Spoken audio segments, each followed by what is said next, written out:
Okay, in the last video we were studying about the class ester. As you can see here, the general formula for ester is RC double bond OR. Students, आप सब ने general formulas को as it is याद करना है, उसके बाद आप एग्जाम्पल इसमें खुद कोट करेंगे।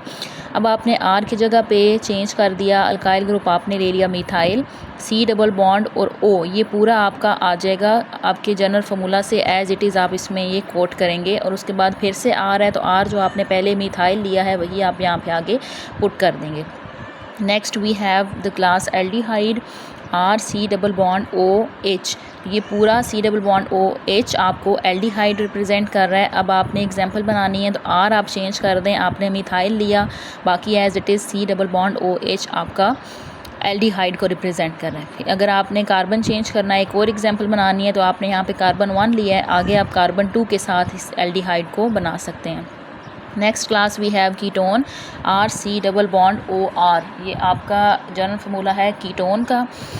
अब इसमें आप एग्जांपल बनाएं, आर की जगह पे आप लें methyl, C double bond O, this general formula या सी डबल बॉन्ड ओ आपका एज इट इज़ आ जाएगा। और आर आपने सेम जो पीछे लिया है मिथाइल आप सेम कंसिडर कर लें। उसके बाद है जी अमाइन। अमाइन जो है वो आपके पास इसके दो फार्मूलाज हैं। अमाइन आपका बेसिकली रिप्रेजेंट करता है NH को, NH, RNH या NH2, RNH2 एक फार्मूला है और दूसरा है आपका RNH और R। अब आपने इसमें एग्जांपल बनानी है तो R की जगह पे आप लें CH3, बाकी आपका एज इट इज़ आ जाएगा NH2। अब यहाँ पे आपने एग्जांपल बनानी है तो R की जगह पे आप लें CH3 और NHR एज इट इज़ आ जाएगा। और फिर से R है तो R आपने यहाँ पे जो लिया है CH3 आप सेम यहाँ पे भी वो कर सकते हैं। तो बेसिकली जिस भी कंपाउंड के अंदर ये NH रिप्रेजेंट हो रहा होगा, it means that compound belongs to amine class या amine family. Last we have carboxylic acid, its general formula is RC double bond OH।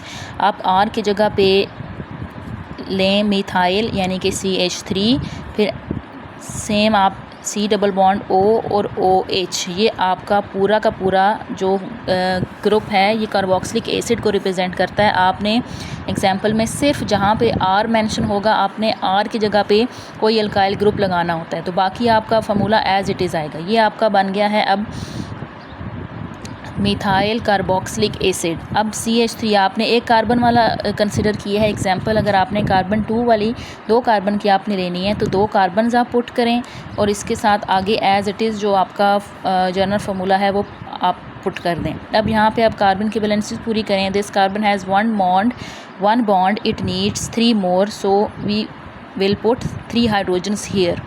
This second carbon has 2 bonds, one on the left side and one on the right side, it needs 2 bond, तो आप यहाँ पे 2 hydrogens put करेंगे तो आपकी ये examples complete हो जाएंगी। ये आप सब की आसानी के लिए बच्चे एग्जांपल्स के साथ मैंने करवाया है, आप सब ये नोट कर लें और आपको एग्जांपल देख के आइडेंटिफाई करना आना चाहिए कि विच कंपाउंड या this compound belongs to which family और विच क्लास। आई होप आपको ये टॉपिक क्लियर हो गया होगा।